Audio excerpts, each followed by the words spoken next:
ముందుగా ఖమ్మం జిల్లా భూమిపుత్రుడుగా నాకన్నా ముందు అక్క అక్కడికి వెళ్ళింది. యాక్చువల్గా మేమందరం ఉండాల్సి ఉంటే నాకు ఆరోగ్య కారణాల రీత్యా నేను వెళ్ళలేదు. ముందుగా మా జిల్లా పేద ప్రజల కోసం అకుంఠిత దీక్షతో పోరాటం జరుపుతున్న నిరవధిక నిరాదీక్ష చేస్తున్న కవితక్కకి జై తెలంగాణ చెప్తూ,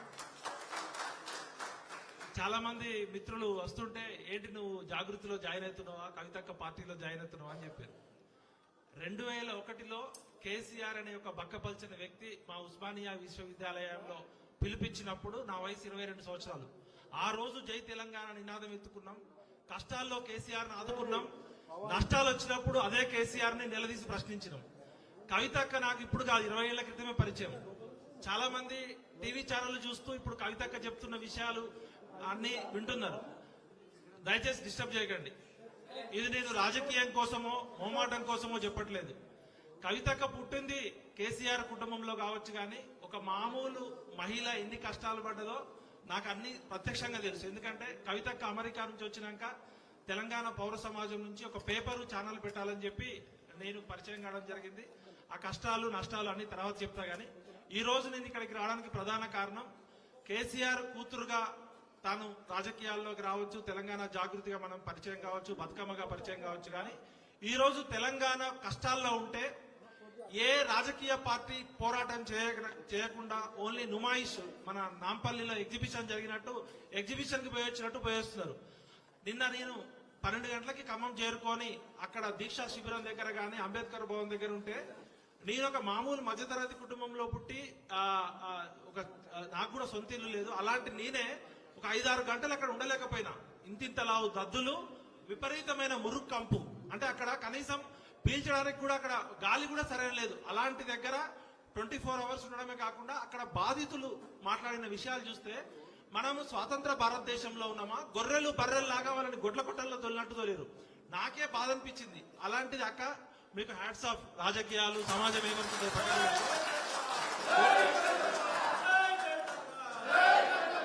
అయితే కొన్ని విషయాలు కులం మాట్లాడుకోవాల్సిన సందర్భం. కవితక్కతో నాకున్న పరిచయం ఒక సోదరిగా పరిచయము. కవితక్క మీద అందరూ అపోహలు చేసి ఆ లిక్కర్ స్కామ్ వచ్చినప్పుడు నేను కూడా మాయలో పడిపోయి నేను కూడా 4 రాళ్లు వేసిన వాడిని. అక్క దానికి క్షమాపణ చెప్తున్నా. అయితే కోర్టులు తేల్చాలి, కోర్టులు అనేది తేల్చాలి. ఈరోజు సిబిఐ కోర్టు అనేది చెప్పింది కవితక్క క్లీన్ చిట్ ఇచ్చింది అనేది. ఆ వివరాలు మళ్ళీ పక్కకి పెడితే ఉన్నది ఉన్నట్టు కుండ బద్దలు కొట్టినట్టు మాట్లాడడం అనేది మా నాన్నగారు నాకు ఇచ్చినది. కేసీఆర్ మంచి చేసినప్పుడు నెత్తిన పెట్టుకొని తెలంగాణ జాతిపితలాగా చేసినాం. కేసీఆర్ నియంతృత్వ ధోరణితో అహంకారంతో ప్రశ్నించినప్పుడు కేసీఆర్ గద్దె దింపడానికి మొట్టమొదటి తిరుగుబాటు చేసిన వ్యక్తిని నేను. ఇవాళ కవితక్క కేసీఆర్ కూతురుగానే పరిచయం అయినప్పటికీ కూడా తెలంగాణ జాగృతిగా, తెలంగాణ బతుకమ్మగా, తెలంగాణ బొడ్డెమ్మగా ఎవరు అవునన్నా కాదన్నా తెలంగాణ బతుకమ్మని ప్రపంచ వ్యాప్తంగా పరిచయం చేసిన వ్యక్తి అవునా కాదా?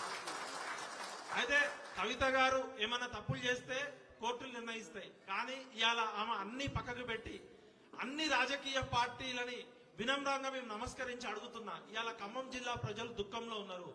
మంది కొంపలు కూల్చే మంత్రులు, 3 మంత్రులు అక్కడ మంది కొంపలు కూల్చే ముఖ్యమంత్రులు ఇవాళ తెలంగాణని రాక్షసులు రామాయణ మహాభారత కాలంలో ఉన్నారని విన్నాం. కానీ ఇలా ఖమ్మం జిల్లా వెలుగుమట్లలో 3 రాక్షసులు ఆ పేద ప్రజల ఉసురు తీసుకుంటున్నారు.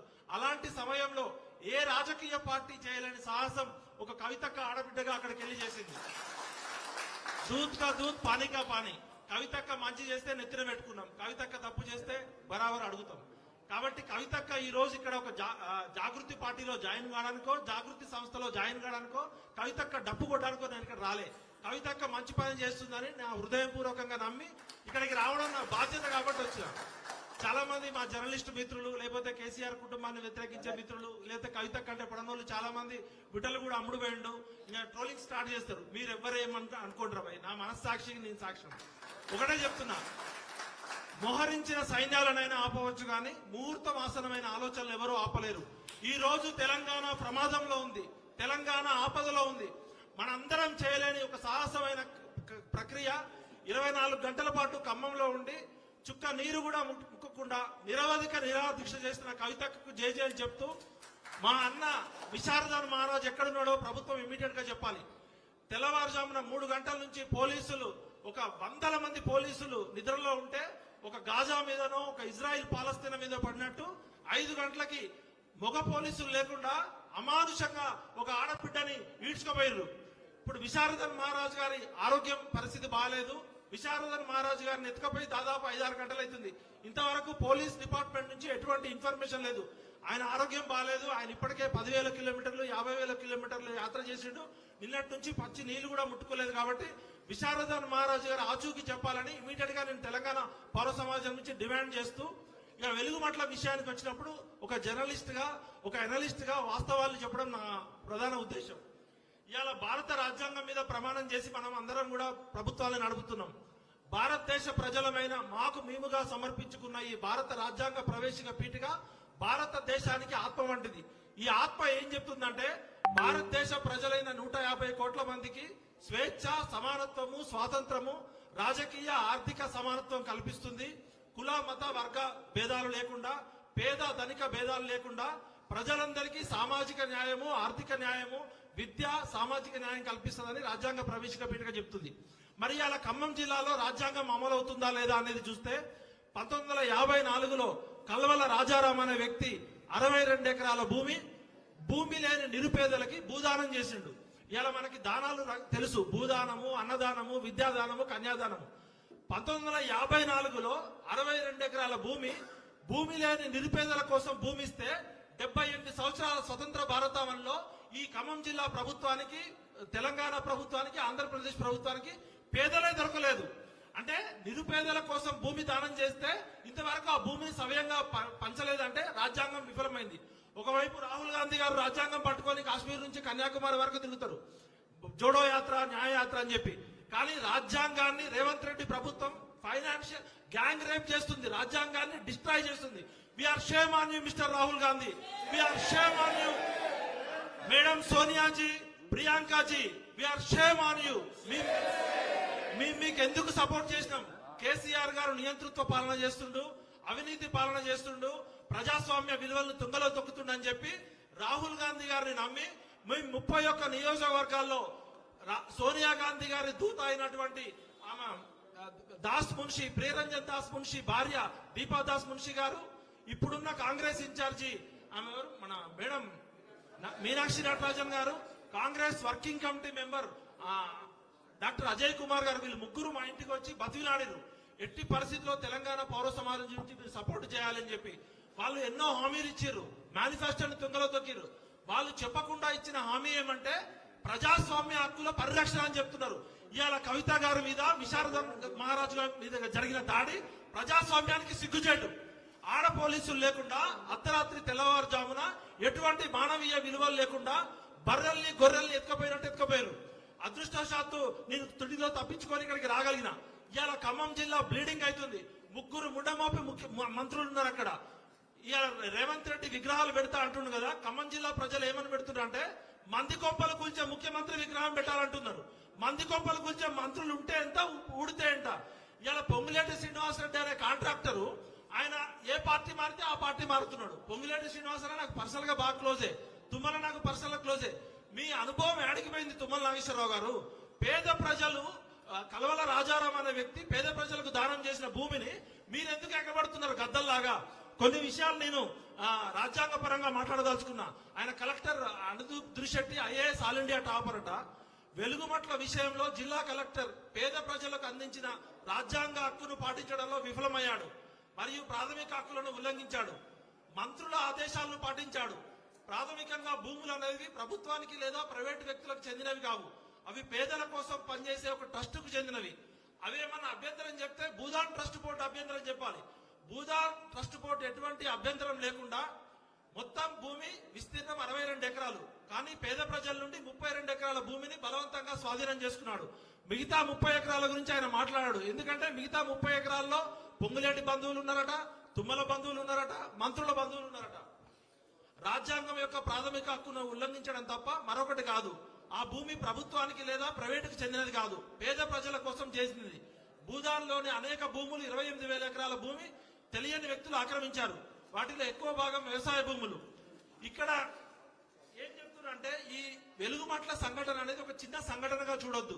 నేను ఇవాళ అన్ని పక్కకు పెట్టి, ఇగో ప్రాబ్లమ్స్ అన్ని పక్కకు పెట్టి, ఎవరు ఏమనుకున్నా పక్కకు పెట్టి ఇవాళ నేను ఇక్కడికి రావడానికి ప్రధాన కారణం మీ ద్వారా మొత్తం నేషనల్ మీడియాకి తెలవాలి. ఇక్కడ రాజ్యాంగాన్ని కూని చేస్తున్నారు, ప్రజాస్వామ్యాన్ని కూని చేస్తున్నారు. ఈ సంఘటన ఒక చిన్న ఖమ్మం జిల్లాకి పరిమితమైన వివాదం కాదు. వెలుగుమట్లలో జరిగిన ఘటన మొత్తం రాజ్యాంగ హక్కుల ఉల్లంఘన, భూ సంస్కరణల ఉల్లంఘన, పరిపాలనలో నిష్పక్షపాతం లేదనే 3 కోణాల్లో చూసే ఒక ప్రజాస్వామ్య సమస్య. తెలంగాణ ప్రమాదంలో ఉంది, తెలంగాణలో డెమోక్రసీ లేదని చెప్పడానికి ఈ సంఘటన నేను ఒక జర్నలిజం స్కాలర్ గా ఎనాలిసిస్ చేస్తున్నాను. భూదాన్ ఉద్యమం యొక్క చరిత్ర మామూలుది కాదు. ఆచార్య వినోబా భావే గారు 1950లో ప్రారంభించిన ఉద్యమ లక్ష్యం ఏంటంటే భూమి లేని నిరుపేదలకు భూమిని పంచడం, గ్రామీణ నిరుపేదలకి సమానత్వం కల్పించడం. భూమి దానం చేయడం అంటే స్వచ్ఛందంగా సామాజిక న్యాయం చేయడం. అంటే ఈ భూములు ఒక సాధారణ ప్రభుత్వ ఆస్తి కాదు, ఇది సామాజిక న్యాయ ఉద్యమ ఫలితం. ఆ రోజు మహాత్మా గాంధీ గారు చేసిన పోరాట ఫలితం. ఆచార్య వినోబా భావే గారి స్ఫూర్తితో ఎంతో మంది పెద్ద పెద్ద దేశ్ముఖులు, దేశపాండేలు, దొరలు సామాజిక విప్లవం రాకుండా, సోషల్ సివిల్ వార్ రాకుండా తమకున్న భూములు పంచితే ఈ ప్రభుత్వాలు ఇప్పటి వరకు కనీసం ఆ పంచిన భూములను పేదలకు దానం చేయలేకపోయినాయి. తెలంగాణలో భూదాన సమస్యలు వేల ఎకరాలుగా ఉన్నాయి. ఈ భూములపై రియల్ ఎస్టేట్ వ్యక్తుల ఆసక్తులు, ఇన్ఫ్లుయెన్స్ పీపుల్, మంత్రులు, ఎమ్మెల్యేల ప్రభావము, భూమాఫియా ప్రభావం ఉంది. వెలుగుమట్లలో జరిగిన ఘటన మొత్తం 62 ఎకరాలలో ఉన్న 32 ఎకరాల్లో పేద ప్రజల మీద బుల్డోజర్లు పంపించి అర్ధరాత్రి పోలీసులు పంపించి దాడి చేశారు. మరి తుమ్మల నాగేశ్వర బంధువుల భూమి మీద గానీ, పొంగులేటి బంధువుల భూమి మీద గానీ, మిగతా మంత్రుల భూములు, ఎమ్మెల్యే భూములు 30 ఎకరాలు ఉన్నాయని చెప్తున్నారు. ఇగో మొత్తం నేను రీసెర్చ్ చేసి పట్టుకొస్తున్నా. నేను మాట్లాడేది ఏమైనా తప్పంటే నన్ను ఉరిదీయండి.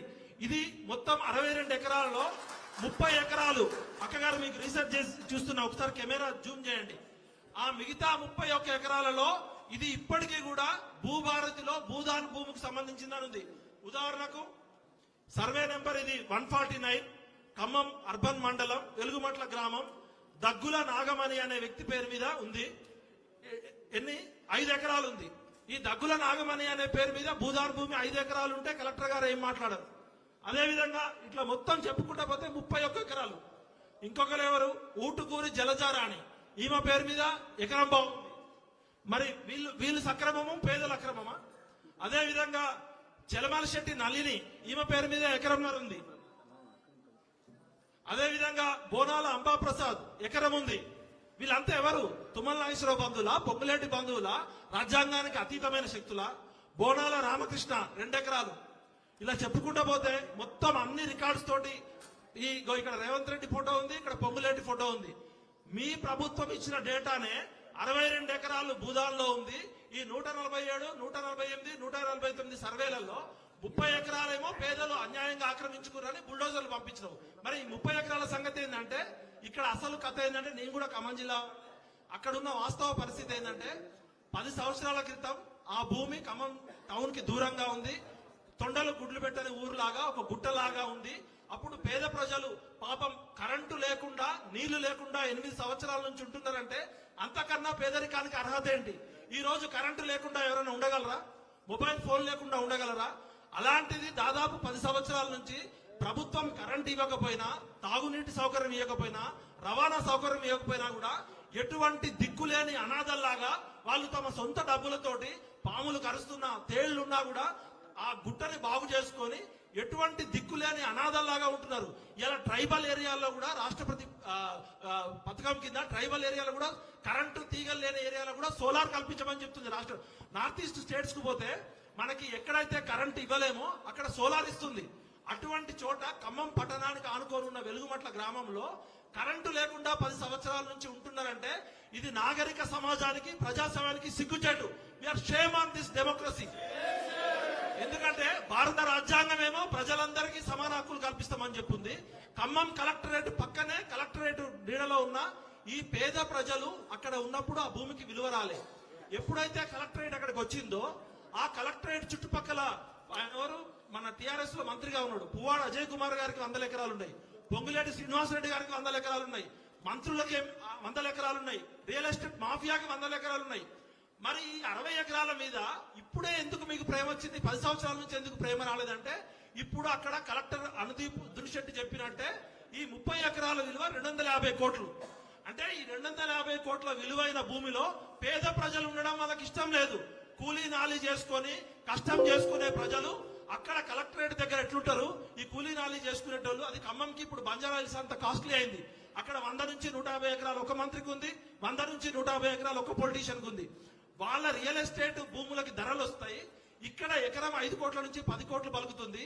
ఈ కూలీ నాలి చేసుకునేటోళ్ళు, పాసి పనులు చేసుకునేటోళ్ళు, పొద్దున్న లేస్తే హోటల్లో పనిచేసేటోళ్ళు ఇక్కడ ఉంటే, అంబానీ ఇంటి పక్కన స్లమ్ ఉంటే ఎట్లుంటది అన్నట్టు ఈ నడమంత్రపు సిరొచ్చిన ఈ పొంగులేటి శ్రీనివాసరెడ్డి, ఆ పువ్వాడ అజయ్ కుమారు, లేకపోతే ఈ తుమ్మల అనుచరులు ఈ పేద ప్రజలను అక్కడ నుంచి పంపించాలనే కుట్రతోటి అక్కడ ఈ రాక్షసులు బుల్డోజర్లు పంపించారు. అంటే పేద ప్రజలు అక్కడ ఉండడం అంటే మానవత్వానికి, నాగరిక సమాజానికి సిగ్గుచేటు. Mister Rahul Gandhi, we are demanding you immediately change this cabinet, otherwise we will start revolution Gen-Z from Telangana only. ఎందుకంటే నువ్వు చెప్పేదేమో శ్రీరంగ నూతలు. మీ అమ్మ సోనియా గాంధీ గారి మీద గౌరవంతోటో, మీరు రాజ్యాంగాన్ని పరిరక్షిస్తారనే గౌరవంతోటో మేము కాంగ్రెస్ పార్టీని అధికారంలోకి తీసుకొస్తే, కాంగ్రెస్ పార్టీ అధికారంలోకి వచ్చిన దగ్గర నుంచి కళ్ళెమ్మటి చుక్కలు వెలుగు మట్లలో చీకటి మట్ల అయిపోయింది, కన్నీటి బొట్లు అవుతున్నాయి. ఈ వెలుగు మట్లలో దాపరించిన చీకట్లు తెలంగాణ సమాజం మొత్తానికి ఒక గుణపాఠం. ఎందుకంటే ఈ రోజు వెలుగు మట్టలో జరిగింది, రేపు ఇంకో చోట జరుగుతుంది. కాబట్టి కవితక్క గారు, మీరు ప్రజాస్వామ్య స్ఫూర్తితో రాజకీయాలకు అతీతంగా, ఇగో ప్రాబ్లమ్స్ కు అతీతంగా అందరినీ కలుపుకోవాలని చెప్పి నేను సందేశం ఇచ్చారు. అందుకని నేను ఇక్కడికి రావడం జరిగింది. విశారదన్ మహారాజు అనేట ఆయన మా నాన్నగారితో, ఆయన టీనేజ్ లో ఉన్నప్పటి నుంచి మా నాన్నగారితో కలిసి పనిచేసిండు. విశారదన్ మహారాజు నాకు బాబాయ్ లాంటోడు. రాజ్యాంగ పరిరక్షణ కోసం ఒక దళిత కుటుంబంలో పుట్టినా కూడా ప్రాణాలకు తెగించి వేల కిలోమీటర్లు, లక్షల కిలోమీటర్లు ఆయన చేస్తున్నాడు, ఆరోగ్యం బాగాలేకపోయినా. అటువంటి వారితో కలిసి కవితక్క ఇవాళ చేస్తుందంటేనే ఆమె ఎటువంటి ఇగో ప్రాబ్లమ్స్ లేకుండా, రాజకీయాలు ఆలోచించకుండా విశారద మహారాజ్ చేస్తున్న న్యాయ పోరాటంకి ఒక ఆడబిడ్డగా ఆ రోజు కుమ్మెరలో ఒక చాకలి వాళ్ళ అమ్మాయికి ఏ విధంగా అయితే అన్యాయం జరిగితే అక్క డీజీపీ దగ్గరికి వెళ్ళింది, అదేవిధంగా విశారదన్ మహారాజ్ తో కలిసి నిన్నటి నుంచి ఖమ్మం జిల్లా చరిత్రలో ఎవ్వరూ చేయనటువంటి పోరాటం చేసింది. దానికి నేను కూడా గర్వపడుతున్నాను. నేను ఇక్కడికి వచ్చింది ఎవరినో పొగడానికో, ఎవరినో నిందించడానికి కాదు. న్యాయం, ధర్మం, చట్టం మీ పోరాటంలో ఉంది, మీ పోరాటంలో నైతికత ఉంది. కాబట్టి Dharma Samaj party, BC, SC, ST, JAC, Telangana Jagruthi ఇవాళ తెలంగాణ పేద ప్రజల ఉసురు పోసుకుంటున్న, మంది కొప్పలు కూల్చుతున్న రేవంత్ రెడ్డి ప్రభుత్వం కూలిపోవాలి. మార్పు వద్దు, మాకు నీ మార్పు వద్దు, నీ కాంగ్రెస్ వద్దు. మంది కొప్పలు కూల్చుతున్న 3 మంత్రులు సిగ్గుచేటు. మీరు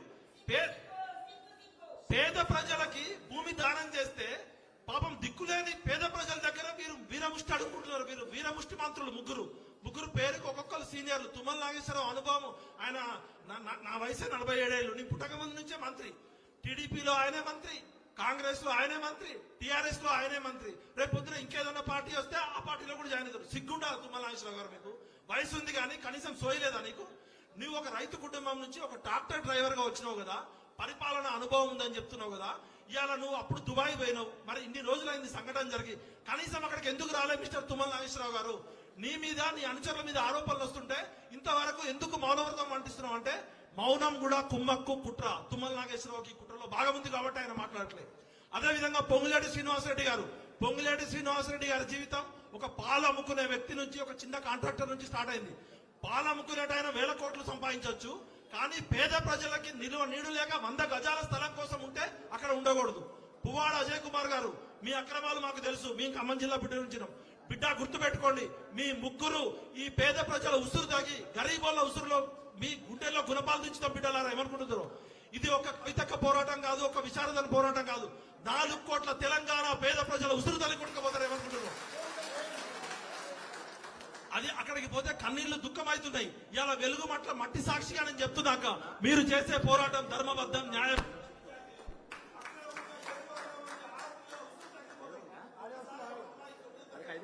కలిగిందా